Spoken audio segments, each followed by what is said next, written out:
deixam as crianças livres. As crianças choram, sabe por quê? Porque as mães ficam ali, querendo ficar em cima. Deixa os bichinhos livres, né? Deixa andando. Não tem nada para destruir aqui. Tem alguma coisa para destruir aí? Não, então, deixe as crianças aí, tranquilas, por favor, que aqui é o lugar delas. A gente falou numa reunião que fizemos em janeiro, com a liderança, e falamos que algo que nos deixa muito felizes é como as crianças chegam neste lugar. Se vocês repararem, as crianças chegam neste lugar como fosse a casa delas. É ou não é, Fê? Elas chegam assim e já vão se encontrando com os colegas e já vão trocando. O Noah chegou hoje. E aí, vovó, tudo bem? É isso aí. Porque, gente, as crianças precisam se sentir bem na casa do pai delas. Não é assim com a gente, quando a gente está bem num lugar? Então, deixa as crianças em nome de Jesus. Amém? E aí, como é que foi a semana de vocês? Hein? Quem estava aqui domingo passado? E ouviu e foi esmagado por aquela palavra que o Senhor tratou nos nossos corações. Quem estava aqui ouviu e recebeu uma ordem do Senhor. Qual foi a ordem? Não pule os processos. Foi ou não foi? Amém? Vocês dão risada porque eu imagino como foi a semana de vocês, porque a minha foi excelente. Amém? Foi assim um espremer do Senhor em nós. Quem não estava aqui semana passada e quiser rever, né? A palavra ela está lá no canal, no nosso canal no YouTube, Cristo em Atos. Não pule os processos, ouça. Vocês vão ver o Senhor falando com cada um de vocês. Mas o Senhor tem mais para nós. O Senhor tem algo ainda para espremer um pouquinho mais com relação aos processos da nossa vida.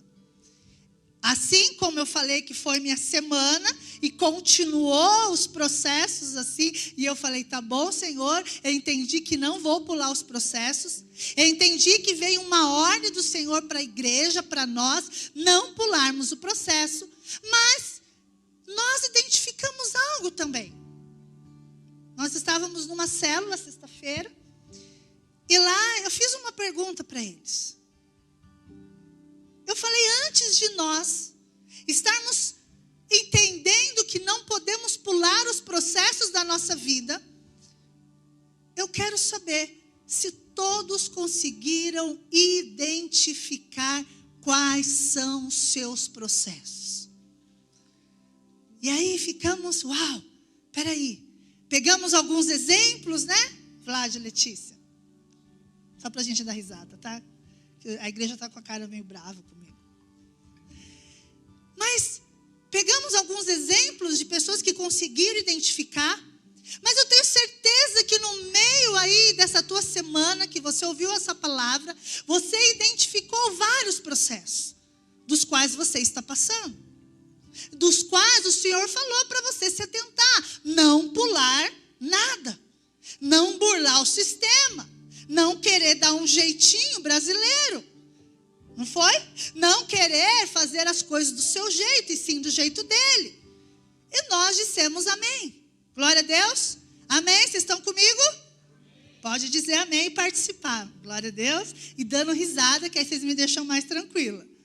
Aleluia. É aquela, indo para o matadouro dando risada. Entendeu, Letícia? Glória a Deus. Mas, amém. Hoje, nós vamos ouvir do Senhor, literalmente, quais são os processos que eu e você precisamos identificar. Por quê? Porque hoje o tema da mensagem é o que não pode faltar no meio do processo. O que não pode faltar no processo. Legal. Nós entendemos que não podemos pular o processo. Nós entendemos, então, e aprendemos a identificar com o Senhor essa semana. E eu acredito que ainda o Senhor vai continuar falando conosco a relação ao processo. Mas nós precisamos entender alguns pontos cruciais na minha vida sua vida, que não pode faltar no meio do processo. Não pode faltar agora a minha atitude. Não pode faltar uma ação minha. Amém? Por quê? Querido, o processo, o Senhor não te amarrou para colocar nele. O processo você entrou quando você disse sim para Ele. Quando você entendeu que Ele te amou primeiro, antes da fundação do mundo, e aquele amor te constrangeu tanto, ao ponto de você não entender mais nada na sua vida, a não ser Ele. Eu não sei se foi assim com vocês, mas foi assim com a minha vida. Mas sabe o que acontece muitas vezes? Nós estamos tão preocupados com o processo, como as coisas vão acontecer, como que vai se fechar aquele problema, como que o Senhor vai resolver aquele problema, e não olhamos para aquele que nos colocou no processo. Querido, você só precisa se confiar, se apegar naquele que te colocou no processo. É só isso. Você precisa confiar no Senhor. Por quê? Porque quando você disse sim para Ele, automaticamente a tua vida é um processo incontável. A tua vida é uma transformação incontável. Por quê? Porque quando encontramos Jesus, quem que a gente encontra primeiro? Nós somos formados de corpo. Esse corpo aqui corruptível está acabando. O meu não. O meu sim, está acabando. Esse corpo nosso é corruptível. Ele vai envelhecer, amém? Mas somos formados de alma. Alma que carrega as nossas características. O nosso caráter, quem somos, o que sentimos, o que nós andamos, o que determina as nossas ações. E o que você encontrou aquele dia que você não entendeu nada, mas foi preenchido por um amor que você não pode explicar, foi o teu espírito. O teu espírito se encontrou com o Espírito do Senhor e ali você nasceu de novo, amém? Ali você teve um encontro com Ele. Ali você foi completa nele. Você foi completo nele. E se eu pedir para você explicar, talvez você não tenha nem palavras para explicar. Porque o que viveu isso foi o teu espírito. Só que, querido, quem tem que agora ser transformado, quem tem que ser processado, quem tem que passar pelo rolo compressor é a tua alma. É ela que precisa de transformação. E quando a gente começa a identificar isso, você fala, uau, é isso mesmo, pastora. Então esses são os processos que eu estou passando. Aquilo que eu achava que era do demônio, aquilo que eu achava que foi o diabo que colocou na minha vida. Sabe quando a gente, crente tem muita mania, né? Não que o diabo não faça, tá, gente? Pelo amor de Deus, não estou querendo isentar, não, o capiroto de nada. Eu estou querendo dizer que, assim, os processos que você está passando não tem poder nenhum demoníaco. É o Senhor quem está te tratando. E por nós estarmos nesse processo, o Senhor requer de nós agora algumas coisas. Nós precisamos ter algumas ações. Amém?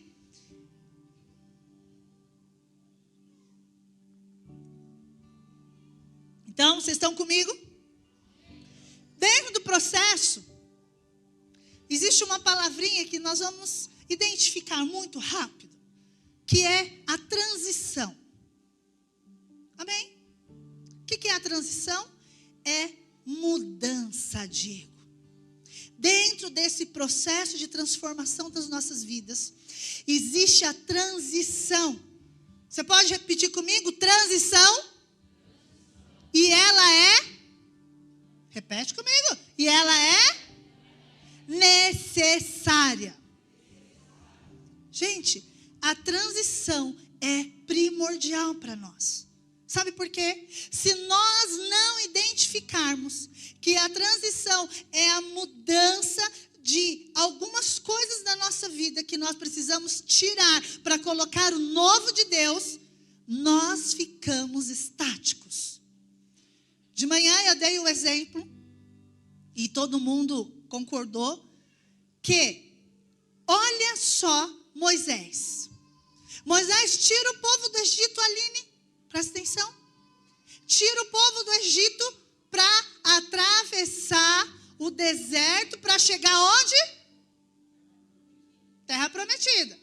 Isso aí todo mundo já assistiu a novelinha lá, né? Se não leu a Bíblia, pelo menos assistiu a novela. Saiu do Egito e foi para a Terra Prometida. Mudança. Presta atenção. Mas escute. Processo do qual o povo de Israel precisava passar para chegar na Terra Prometida e começar a viver as promessas que Deus tinha para eles. Escute aqui. Quais são as promessas? Presta atenção. Que você sabe que o Senhor prometeu para você, mas que você ainda não está nem vendo chegar perto. Sabe por quê? Porque você está no meio do processo de transição. E no meio desse processo, você precisa compreender que a mudança é necessária. Sabe por quê? Se você não entender que a mudança é necessária, sabe o que vai acontecer? Igualzinho aconteceu com o povo lá quando saiu do Egito. Eles tinham quanto tempo para atravessar o deserto? Porque o pessoal da manhã estava afiado, viu? Eles tinham 40 dias para atravessar o deserto. Se eles tivessem aceito a transição. Se eles tivessem aceito a mudança. E sabe qual foi a mudança que eles mais resistiram? Eles resistiram à mudança de acreditar em um único Deus. Eles não aceitavam isso. Eles não criam nisso. Eles voltavam a adorar as imagens, aos deuses que eles trouxeram do Egito. Ei, escute aqui. Enquanto você não se libertar de vez do Egito, dos deuses que você tem no teu coração, a transição e a mudança não acontece. Porque eles tinham 40 dias para atravessar o deserto. Eles levaram 40 anos. E sabe o que eles ficavam fazendo, Nicole? Dando voltas assim, ó. Andando em círculo. Andando em círculo. Ei, está identificando alguma área da sua vida assim? Que só está assim, ó, andando em círculo. Por quê? Porque você não aceita as mudanças. Você não aceita tirar o velho de dentro de você. Tirar os teus conceitos mundanos. E colocar o de Deus dentro de você. E enxertar dentro de você de Deus. Querido, você vai ficar andando em círculos. Amém? Então, dentro do processo, algo primordial que vai acontecer é a transição. É a mudança. E vocês precisam aceitar com que isso aconteça. Porque quanto mais você resistir, mais você vai ficar andando em círculo. Amém? Vocês estão comigo?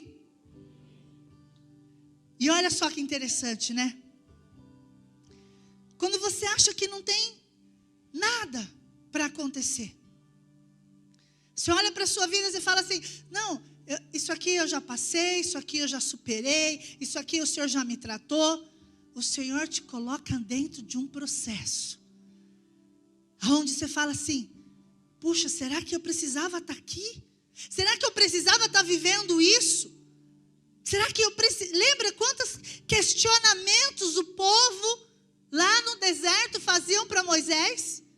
Ei, cadê a comida? Ei, para onde nós vamos? Ei, cadê as coisas que o Senhor prometeu para nós? Enquanto nós tivermos focado somente no que está acontecendo ali, agora, tira o foco daquele que nos colocou dentro do processo, que é Jesus. E a transição, querido, que é a mudança que eu expliquei para vocês, ela aconteceu. O AP trouxe um exemplo para nós, que foi a vida de José. Mas hoje eu quero refletir rapidamente. Nós vamos passar rapidamente pela vida de Davi. Eu sou apaixonada pela vida dele. Eu sou apaixonada pelos processos que ele viveu. Eu fico, sabe assim, meditando e observando, meu Deus, quantas coisas aquele homem viveu. E ainda a Bíblia se refere a ele como um homem segundo o coração de Deus. Escute, pensa. Os processos na tua vida vão te levar a ser reconhecido com quem? Ser parecido com quem? Com Ele, com Jesus. Davi, querido, primeiro processo esmagador, eu acredito que ele passou, foi na escolha, né? Na unção dele. Samuel chega na casa de Jessé, imagina, João, chega lá na tua casa e começa, o Senhor me mandou aqui, eu preciso de um filho teu que vai ser ungido rei. E aí Jessé começa a mostrar um filho, começa a mostrar outro filho e outro, os mais fortes, os bonitão, os, né, que tinha cara de rei.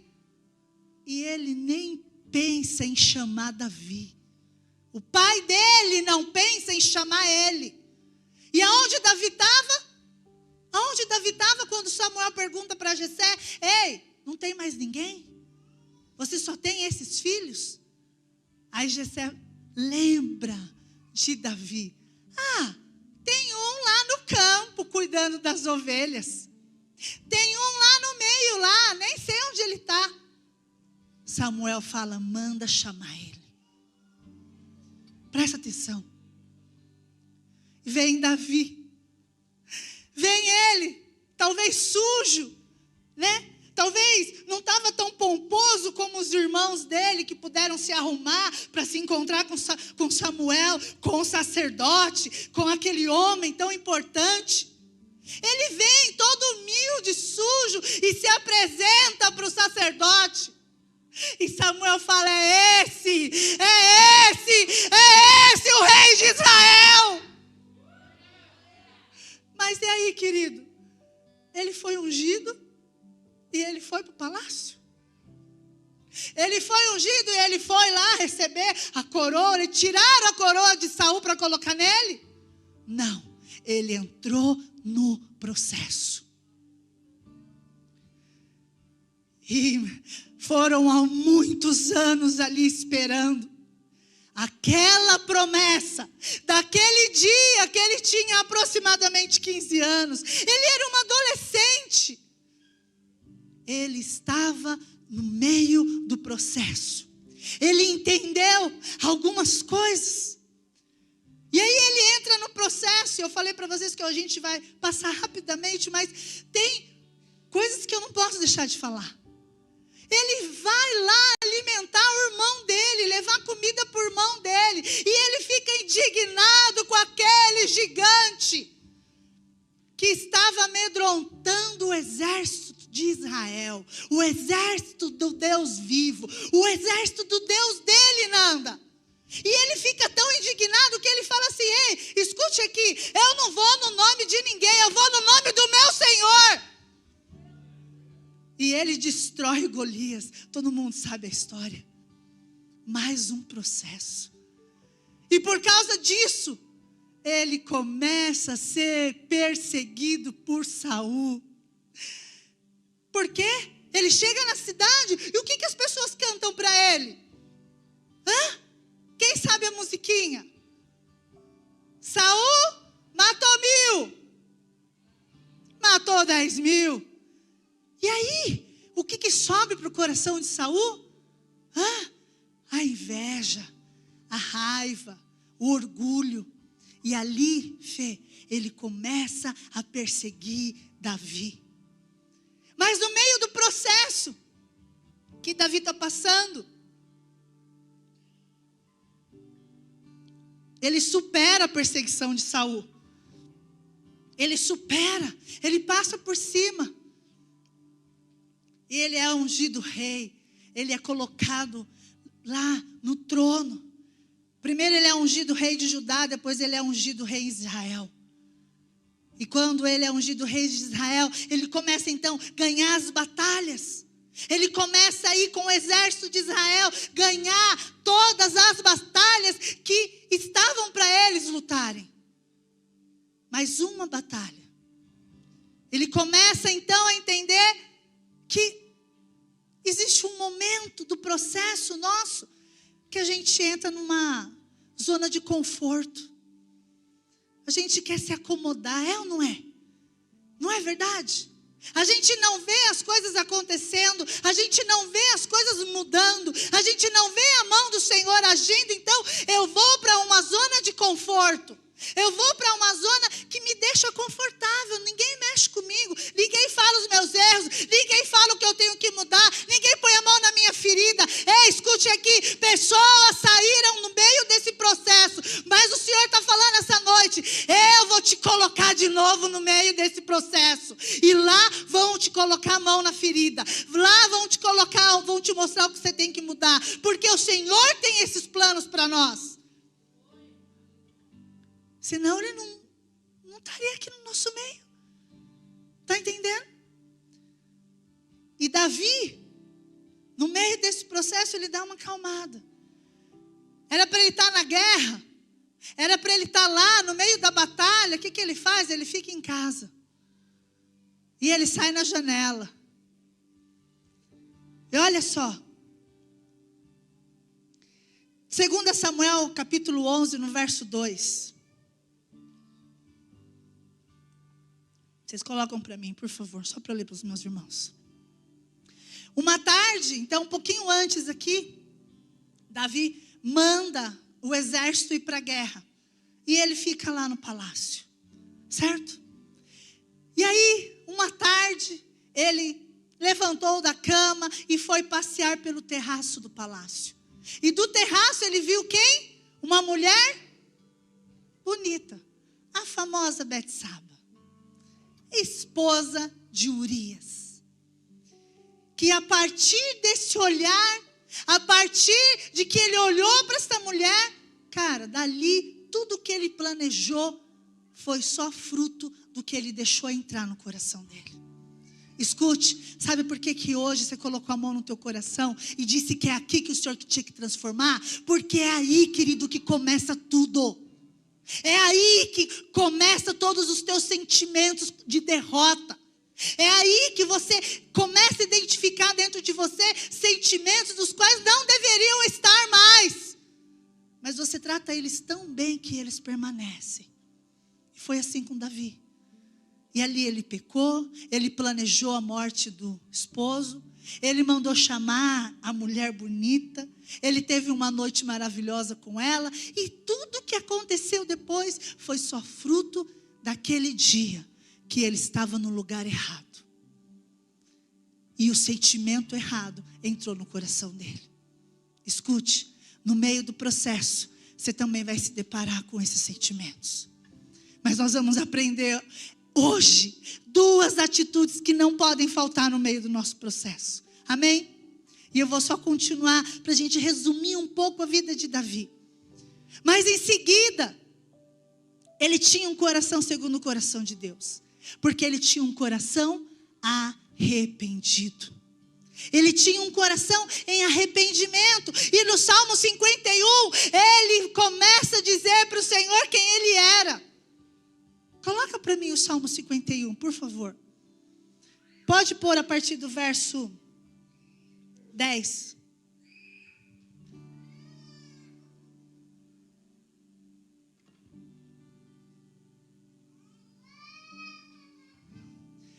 E Davi, olha o que ele fala para o Senhor. Cria em mim, ó Deus, um coração puro. O que ele fala para o Senhor?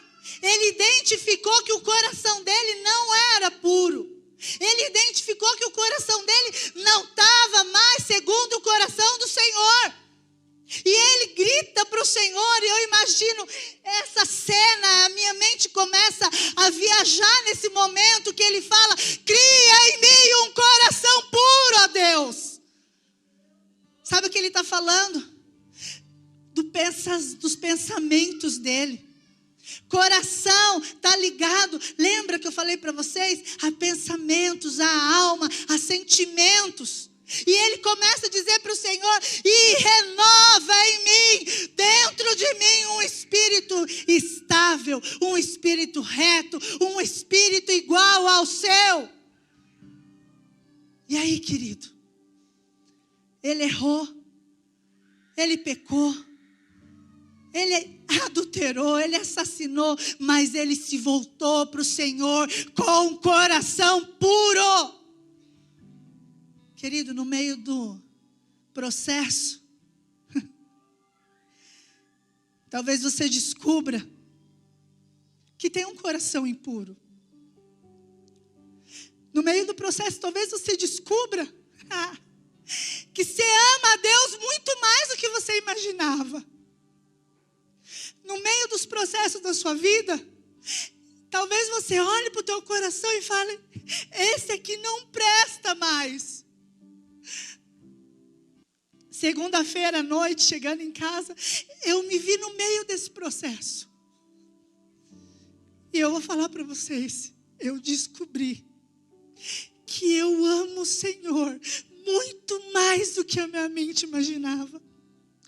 Porque na segunda-feira já, à noite, ele já se assentou no carro comigo. E ali começou a falar comigo.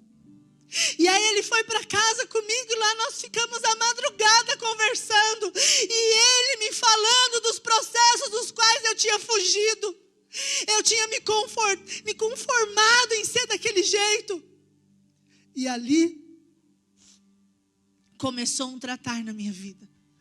Terça, quarta, quinta, sexta. Todos os dias ele estava ali, mostrando para mim: filha, esses são os teus processos. E aí eu falei assim: Senhor, obrigado por ter me colocado neles, porque eu posso descobrir o quanto eu te amo, o quanto eu sou apaixonada por ti, muito mais do que a semana passada. Querido,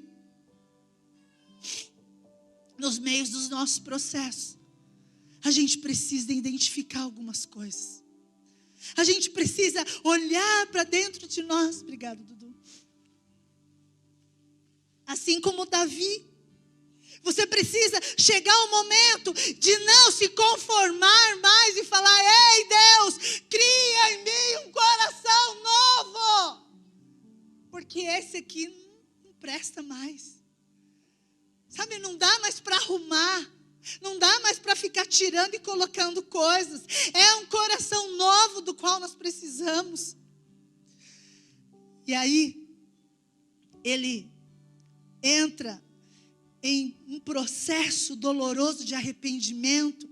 Ele escreve alguns salmos dizendo que os ossos dele estavam se desfazendo enquanto ele não recebia o perdão de Deus. Hoje, eu e você, nós temos acesso a esse poder. Esse poder que Davi está clamando para Deus dar para ele, nós temos acesso hoje livremente. E quase no final da sua vida, ele chama Salomão, o filho dele, e dá algumas instruções. E a instrução mais valiosa era para que ele fosse obediente a Deus. Querido, no meio do teu processo, se você não for obediente ao Senhor, cara, você vai continuar andando em círculo. Se a obediência ao Senhor, sabe, não for aquilo mais valoroso para você, você vai continuar andando em círculos. Por quê? Assim como Davi, nós passamos e estamos no processo. Amém? Vocês estão comigo? Eu falei para vocês do meu processo, mas cada um de vocês sabe a semana que teve, sabe o que está vivendo, qual é o deserto do qual você está e que você não vê a terra prometida chegar. Ei, escute aqui. O Senhor requer de nós duas atitudes, duas somente. Eu perguntei para o Senhor: Pai, então o que não pode faltar no meio desse processo? Se nós identificamos quais são os processos da nossa vida, Se nós aceitamos esse processo e falamos, amém, esse é um processo que o Senhor me colocou e eu preciso passar por ele. O que não pode faltar no meio desse processo? Primeiro, o que não pode faltar no meio do seu processo, Salmo 51, no verso 10, um coração puro, uma mente renovada no Senhor. Assim como Davi, ele gritou com todas as forças dele, dizendo, cria em mim um coração puro. Nessa noite o Senhor fala para mim e para você, não tem como você estar no meio do processo, se a sua mente não for renovada, se os teus pensamentos não forem trocados. Querido, não dá para você andar com Cristo nesse processo que você está com essa mente ainda. E aí você pergunta, tá bom, pastora, como que a gente vai gritar isso para o Senhor? Deixa eu amarrar meu cadarço aqui.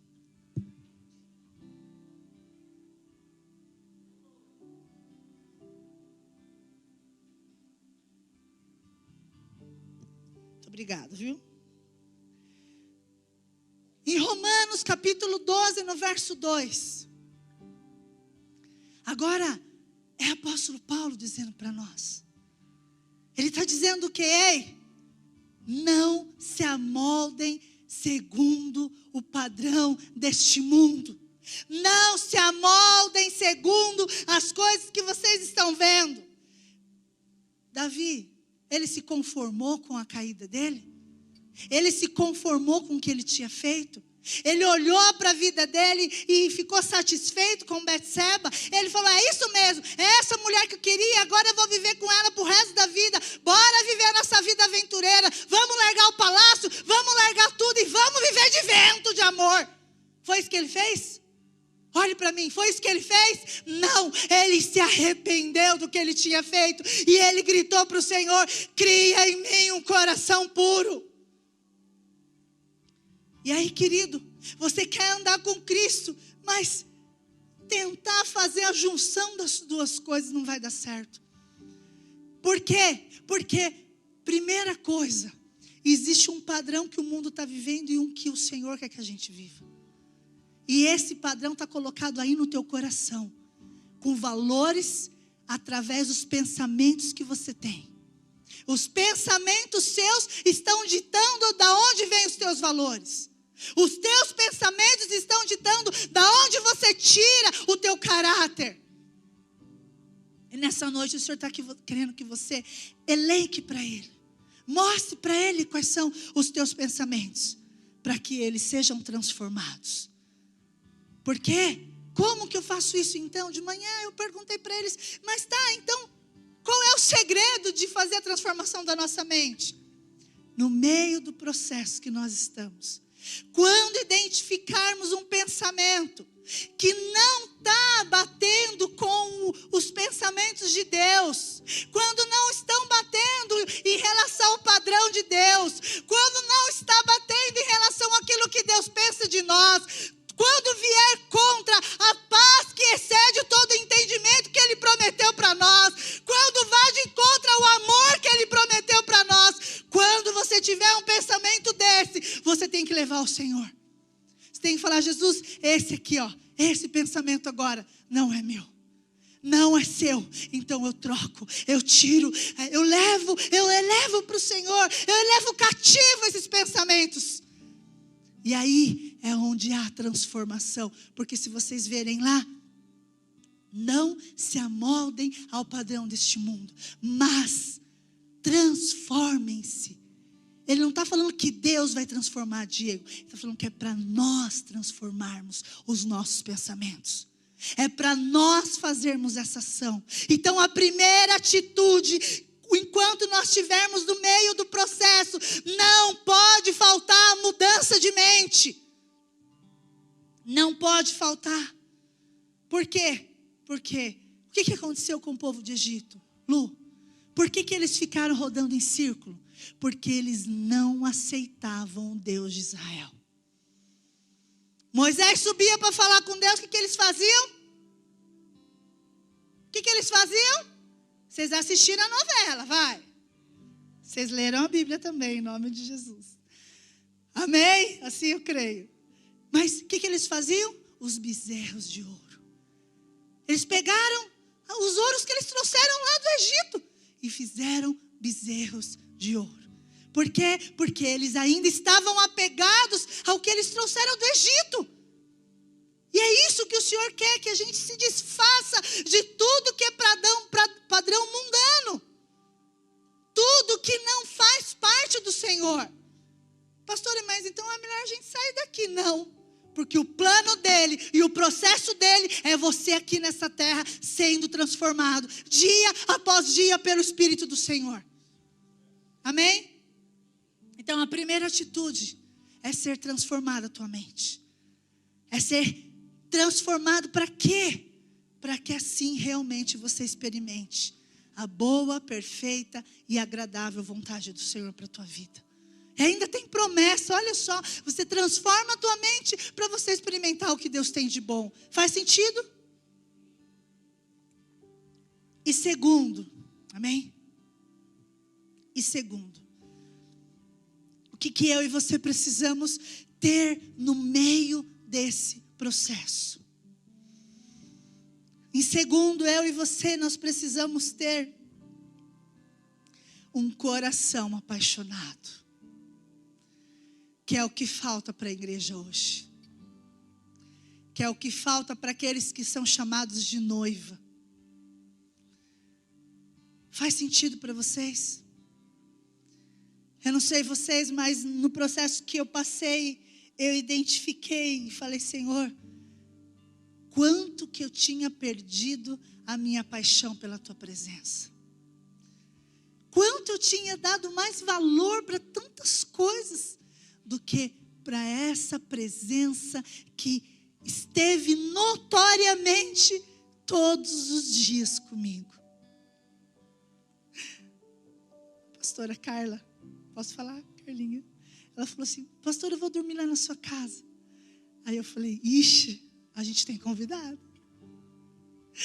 E aí acabou não dando certo, porque eu tinha que voltar a trabalhar no outro dia. Mas quando ela falou isso para mim, eu falei: e aí, Senhor, nós temos uma convidada. Porque estava tão notório a presença do Senhor na minha casa que eu não queria que nada acontecesse para mudar aquilo. Eu estava até com medo das meninas chegarem e falei: Senhor, não fica constrangido não. Elas estão aqui, elas são do Senhor também. Mas era muito notório, o cheiro da minha casa mudou. A presença dele ali, na hora que eu me assentava no sofá, e do meu lado, eu podia sentir o calor dele. E eu falei: Senhor, por que nós desprezamos isso com tanta facilidade? E tantas vezes que eu mesmo fiz isso, deixando de lado a presença do Senhor e dando valor para as outras coisas. Querido, no meio do processo, o que não pode faltar na tua vida é um coração apaixonado. Sabe por quê? Porque um coração apaixonado vai te fazer desfocar dos teus problemas. Um coração apaixonado vai fazer com que você nem perceba os obstáculos que vão aparecer. Um coração apaixonado não está nem aí para as coisas que ainda não aconteceram. Ele está focado com a presença do noivo. Ele está focado com a presença do Senhor ali do lado, do seu lado, ali, só te acariciando já estava bom. Falei: Senhor, se o Senhor só ficar aqui comigo já está bom. Se o Senhor só permanecer comigo aqui já está bom. Era só isso que eu falava para ele. E eu desfrutei daquela presença tão maravilhosa. E ele começou a falar comigo: a minha igreja, a noiva da qual eu estou esperando e eu vou buscar, tem que ter um coração apaixonado. Mas, querido, muitas vezes a gente carrega um peso de culpa por não ter.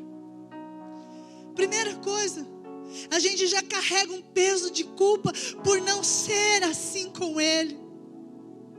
Mas olha o que o salmista fala no capítulo No Salmo 42, no verso 1.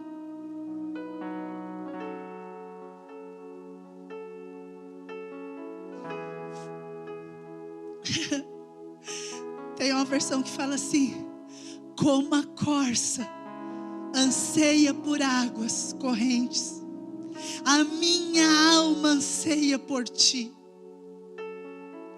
Querido, na criação do mundo, na criação de Adão e Eva, o que aconteceu na caída deles foi ela ouvir as vozes ao redor dela.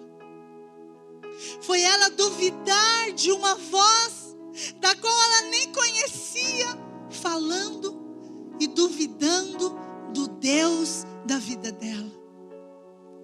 E ali naquele momento entrou a dúvida, e depois do que aconteceu, você já sabe, os dois duvidaram que realmente o diabo tinha colocado no coração dela. Por que vocês não podem comer daquela árvore?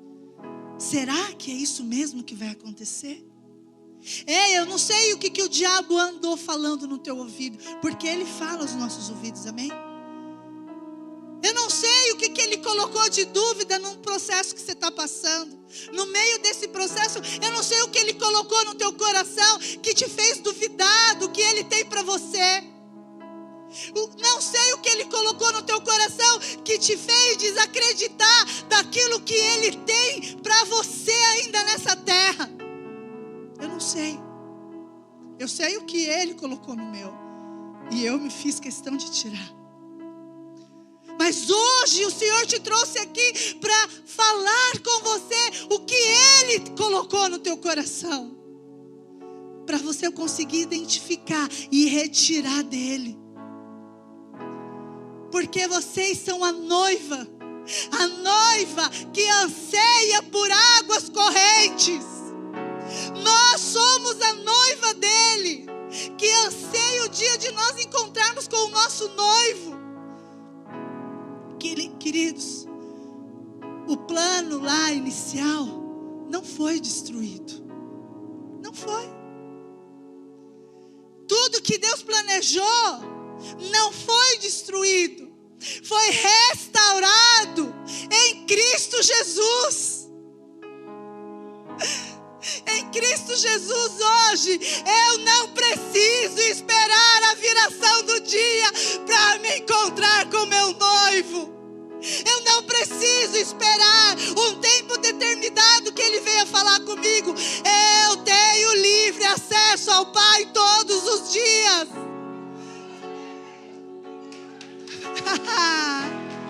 Te amamos, Jesus, te amamos, Jesus. Em João capítulo 14, no verso 16. Quem anda comigo sabe que eu sou apaixonada por essa passagem.